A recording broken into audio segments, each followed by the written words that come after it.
Oh! Oh! Oh! Oh! But he's been hit with some eye-catching shots from Diagon. Diagon's Clearly the kind of fight they wanted.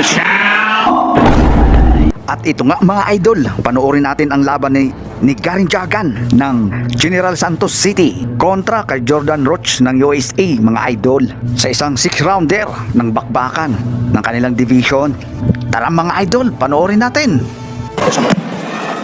Sa unang round pa lang, mukhang alam na ng Filipino fighter na malaki ang kanyang kalaban, kaya target niya ang body shot. Tila nagiinit pa lang ang ating idol sa round 3 na ito, na parang gusto niyang tapusin ang laban. 3 or 4. Oh, good. Uppercut to the body. and a good pull. Roach learned to punch in the middle. Headbutts are coming really close. He's gonna be but Round 4 tayo mga idol. Painit ng painit ang labanan ng dalawang boksingero mga idol. Just use a DC style. This is not Diagon style. A little bit awkward. Just understand that your fundamentals are going to get there. You take it outside and you make it a distance, but Roach looks like he just wants to go and play. you know it's not. Round 5 tayo mga idol. Mukhang effective ang galaw at strategy ng Filipino fighter. Shoot a good job controlling the set. You see he shifts his weight on his back leg as he's being stalked with the explosion left hand. Roach. Who would quit. So far that has not been mentally fit and physically.